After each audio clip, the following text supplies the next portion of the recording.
Welcome to the Say It Out Loud podcast. I'm your host, Vasavi Kumar. If you're eager to gain clarity, speak with unwavering confidence, and liberate those inner voices, you're in the perfect spot. My mission here is to empower you to break free, find fulfillment, and ignite your passion.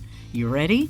It's time to say it out loud. I've put together a guide of my top 10 tested and proven to work practical strategies and habits to help bright women like you say no, set your boundaries right, live confidently, and build healthy relationships, starting with the relationship you have with yourself.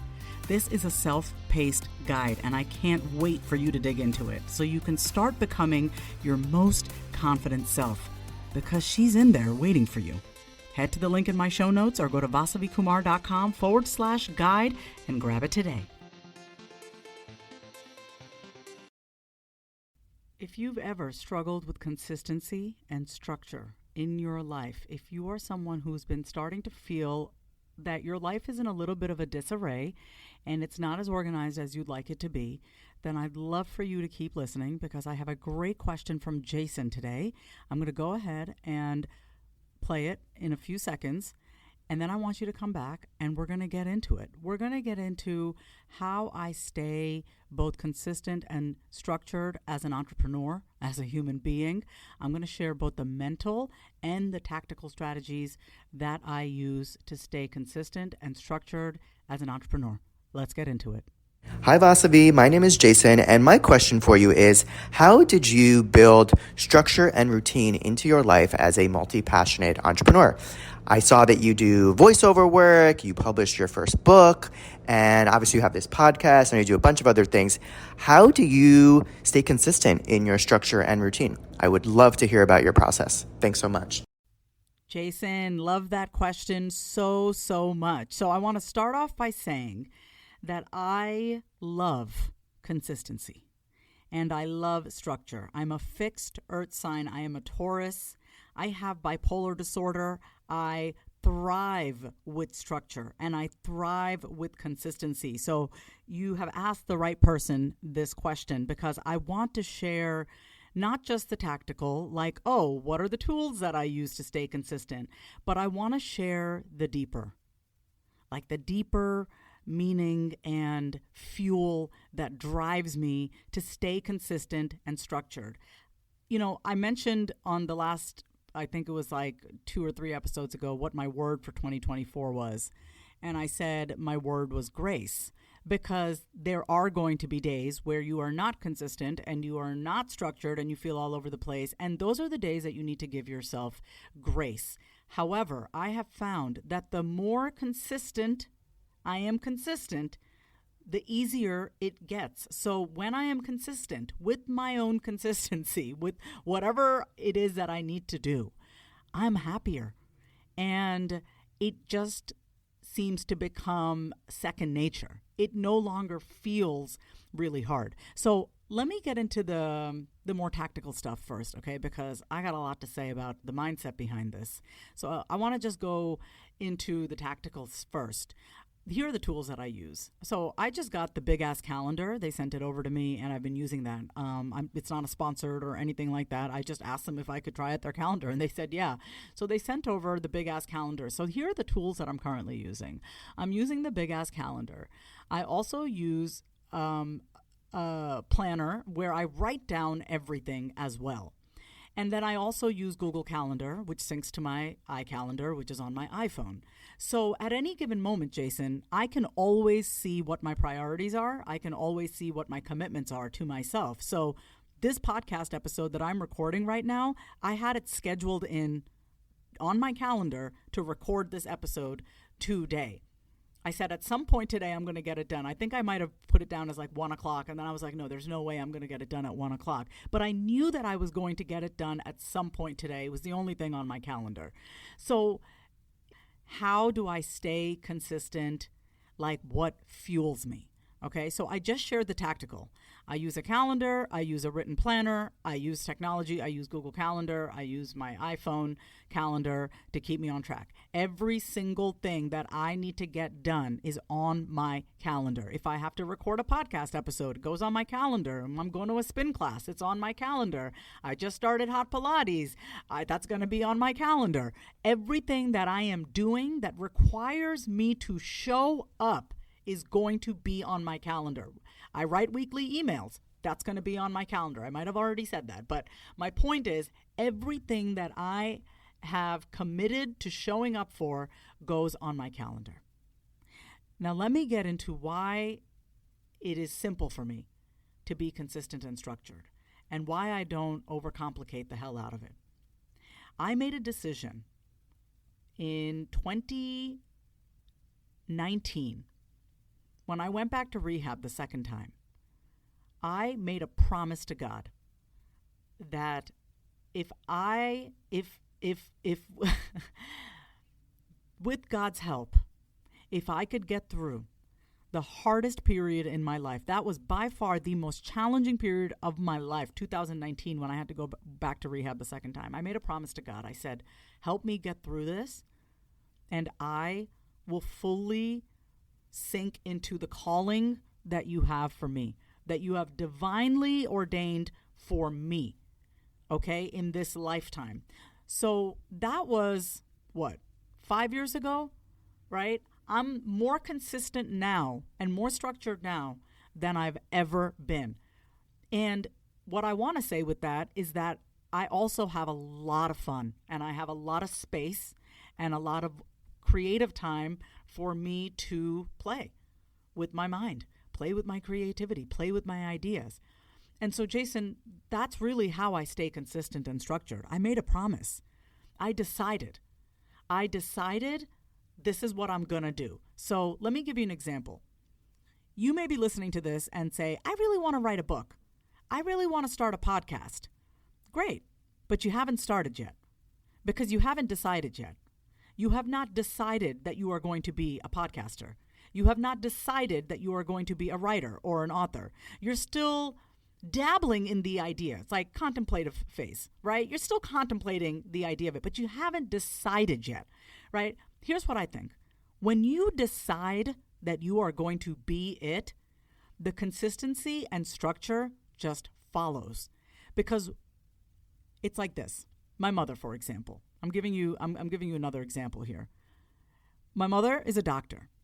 But before she became a doctor, she decided that she was going to be a doctor. So what did she do next? She went to med school. What did she do? Ace all of her exams. What did she do? Go to residency, get her fellowship, start her practice. But she decided to be a doctor. And then the steps after that just naturally followed. We're so worried about what are the steps going to be that we have yet to decide that we're going to do it in the first place. We're so concerned, but how am I going to do it? When am I going to do it? Yeah, but you haven't decided yet. You're too busy, worried about the tactics of it, rather than deciding and making that spiritual commitment. It is a spiritual commitment to yourself, to your God, to your higher power, to your universe, source energy, whatever you want to say. It is a spiritual contract that you are binding yourself to when you decide to answer the calling, whatever that looks like for you. That could be in the form of a podcast, a book, a memoir, a new business, new habits. Your calling could be to become the healthiest version of yourself so you can be the best parent, the best spouse, the best mom, the best dad, whatever. Like, you could have any calling that you want to have, but you have to decide that it's for you and you're doing it. You got to decide, and then you got to be it.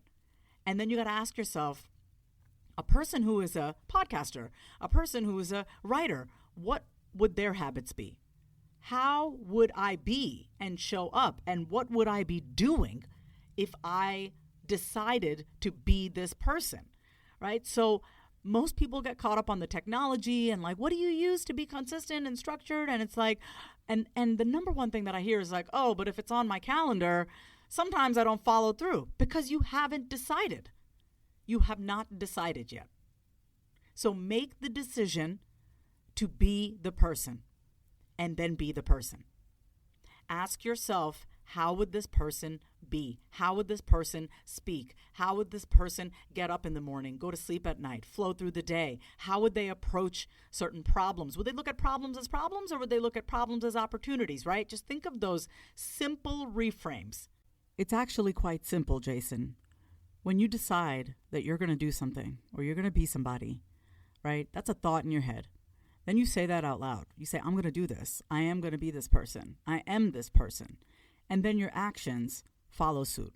That is the very definition of alignment. Your thoughts, your words, and your actions are all in alignment. So if you're saying you want to be this person or do this thing, and you're thinking it, you're saying it, but then you're not following through, there's a little bit of a gap here that we need to close. And so we need to recommit back to the thing that we said that we wanted. We need to double down and actually make that decision. And sometimes the most freeing thing that you can do is deciding that something is not for you.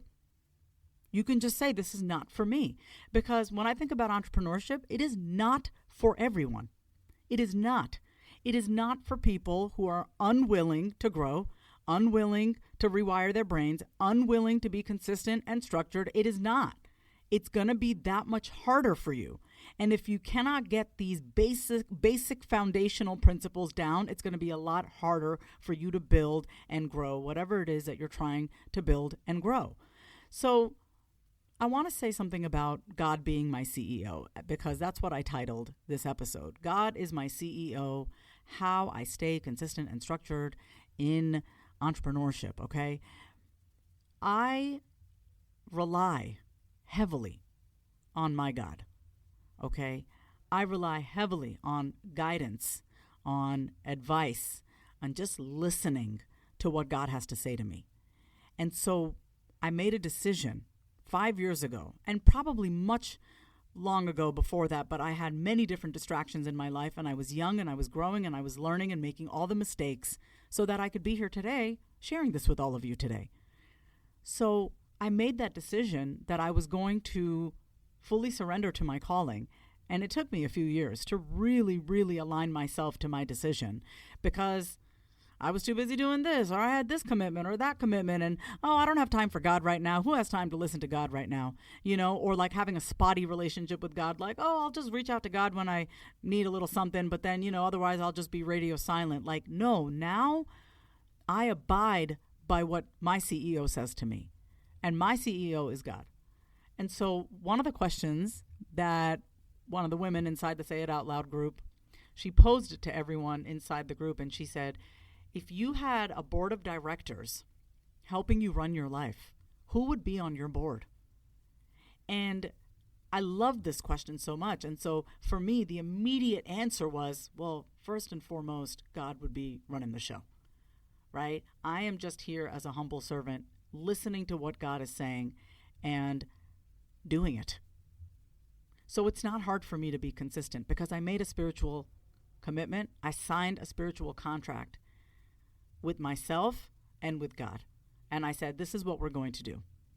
And thank you for getting me through it. And this is my way of staying humble and still being really proud of how far I've come, and also realizing that I could not get here alone. And so God is the one that is guiding me. When I have God by my side at all times, and God has never left my side, it's really simple to be consistent and structured, because I'm not thinking about it. I'm just following the calling, and I'm just listening to the calling, Jason. So I hope this message resonates with you. I hope it has helped you in some way. For everyone listening, if this is a question that you've had on your mind, I hope that this has helped you. I want to say thank you so much for tuning in to yet another episode of the Say It Out Loud podcast. If you would like your question to be aired, please go to the link in my show notes, and there's a link that says leave a voice note here. If you are interested in working with me one-on-one, you can always book a free one-on-one 30-minute creative strategy session with me, so we can talk about your project and we can see if my services are a good fit for you. And if you're new here and you're just getting started and you come across my podcast, then the first step would be for you to check out my book, Say It Out Loud. I want to say thank you again. Thank you so much for always tuning in week after week. I love all of you. And until next time, say it out loud. If you love today's episode, then say it out loud. Subscribe, leave a review, and come say hi over on Instagram at My Name is Vasavi. Until next time, say it out loud.